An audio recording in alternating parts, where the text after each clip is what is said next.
Olá, pessoal! Eu sou a professora Kerlen Norato. Sejam bem-vindos à segunda aula do nosso curso de redação na web.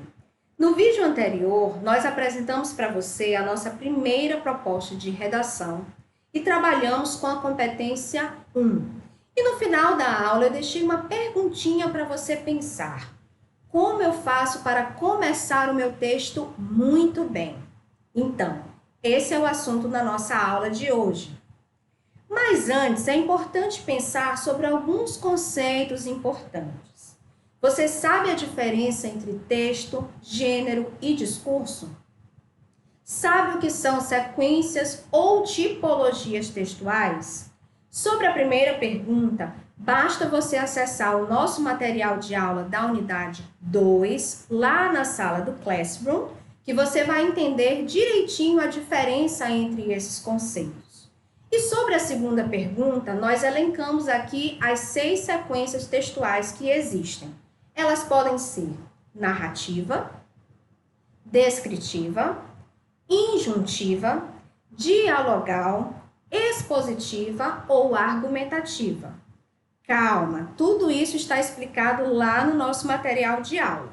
Eu gostaria de chamar a sua atenção para as 2 últimas sequências, que são a expositiva e a argumentativa, porque é elas que constroem a base do nosso texto dissertativo argumentativo. E qual seria a estrutura desse texto? Uma coisa é certa, essa estrutura não muda. Você sempre vai precisar produzir um texto que tenha introdução, desenvolvimento e conclusão. Mas a questão é, o que eu devo colocar em cada uma dessas partes? A introdução, que é o primeiro parágrafo do seu texto, precisa conter a tese, que é o posicionamento assumido diante do tema proposto. Já o desenvolvimento, que normalmente é formado por 2 ou 3 parágrafos, contém os argumentos que justificam, ou seja, que comprovam a tese que você está defendendo. E a conclusão, que é o último parágrafo do seu texto, precisa retomar o que foi dito e apresentar uma proposta de intervenção que respeite os direitos humanos. Agora nós vamos falar especificamente a respeito da competência 2. Você precisa compreender a proposta de redação e aplicar conceitos das várias áreas de conhecimento para desenvolver o tema, dentro dos limites estruturais do texto dissertativo argumentativo em prosa. Uma coisa que nós precisamos entender: assunto, tema e título são 3 coisas bem diferentes. Como assim? O assunto é aquilo que é mais geral, e como ele é muito amplo, é impossível falar sobre ele em apenas 30 linhas.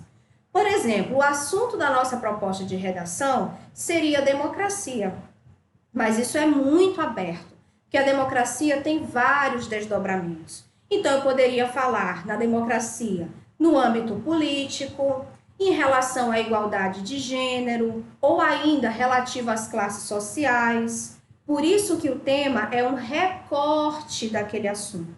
E você precisa falar, no caso da nossa proposta, sobre democracia racial no Brasil, entre teoria e prática. E o que seria o título? O título é o nome do seu texto. E aqui cabe uma observação. Embora o Enem não exija que você coloque o título em sua redação, ou seja, isso não é obrigatório, eu particularmente acho que um título faz toda a diferença. Afinal de contas, quando você vai assistir a um filme, a uma série ou ler um livro, você não faz isso sem saber o nome, não é mesmo? Então, o título é uma oportunidade de você exercer a sua criatividade e chamar a atenção do seu avaliador para o seu texto. Uma sugestão de título na nossa proposta seria Iguais perante a lei? E aí eu já aproveito para responder uma outra dúvida.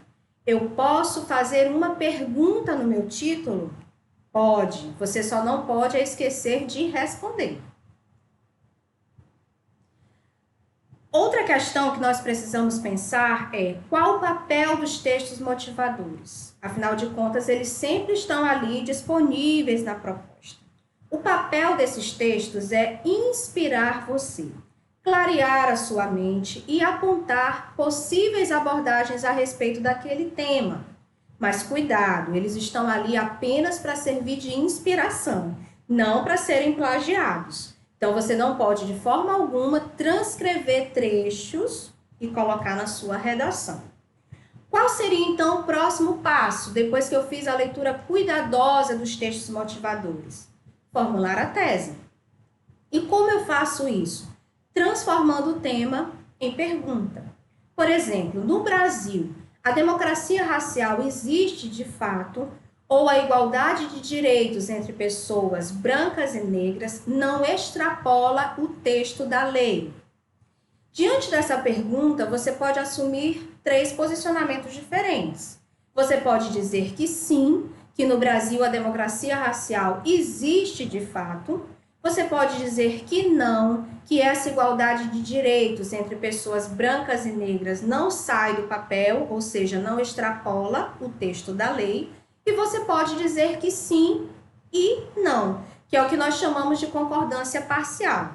Então, em algumas situações, essa democracia racial existe de fato, e em outras, a igualdade de direitos não extrapola o texto da lei. Só lembrando que você só pode assumir um posicionamento dentro do seu texto dissertativo argumentativo. 2 coisas importantíssimas. Fuga ao tema. Fuga ao tema é sentença de morte no Enem. Imagine, você escreveu o seu texto todinho, achou que foi super bem, e quando recebe a sua nota, 0. Por quê? Porque você achava que estava falando de uma coisa e, na verdade, estava falando de outra. Por isso, é muito importante que, antes de começar a escrever, você faça um planejamento. Anote quais são os tópicos da sua dissertação, faça um esquema para que você não se perca durante o seu texto e não corra o risco de nadar e morrer na praia. Outro perigo é tangenciar o tema, ou seja, falar daquilo de uma forma superficial, sem chegar ao X da questão. Se você falar, por exemplo, apenas sobre democracia nessa proposta, você está tangenciando o tema, porque você precisaria pensar na democracia racial, ou seja, na igualdade de direitos entre pessoas brancas e negras, o que é assegurado por lei para essas pessoas e o que acontece na prática.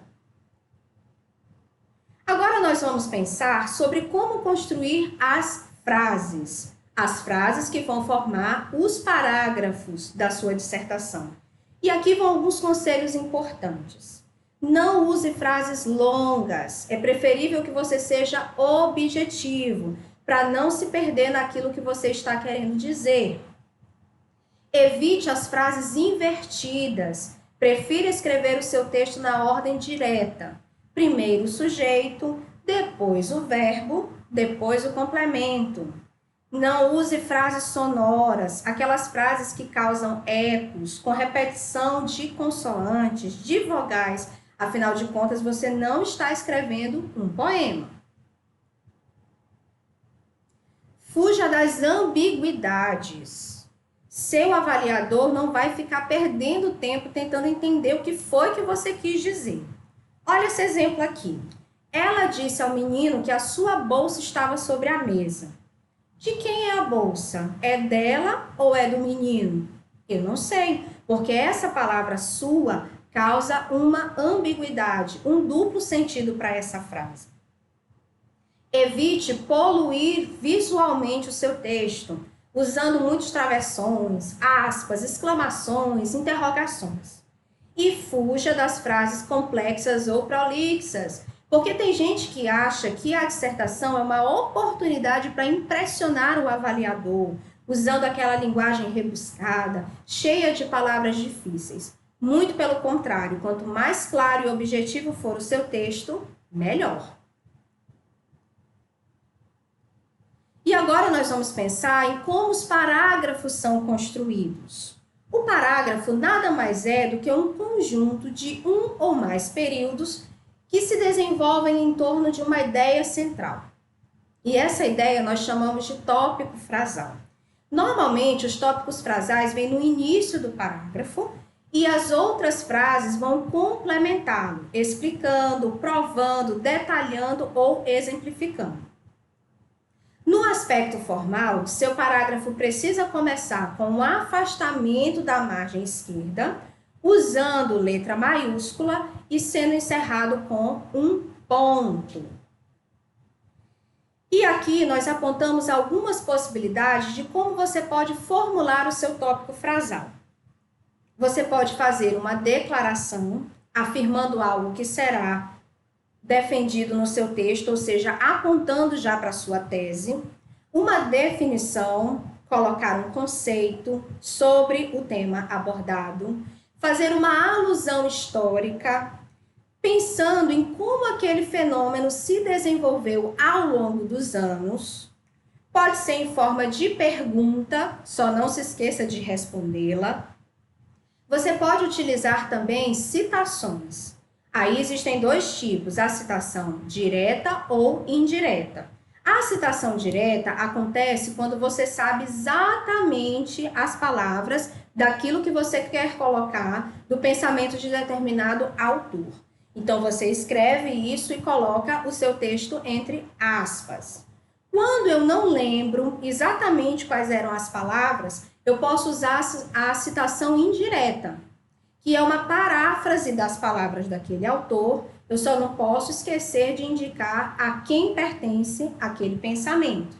Você pode utilizar também uma comparação entre lugares ou épocas diferentes. Pode retomar um provérbio que se encaixa com os objetivos do seu texto. Pode fazer uma alusão a um romance, um conto, um poema ou um filme. E algumas coisas que eu gostaria de lembrar para vocês.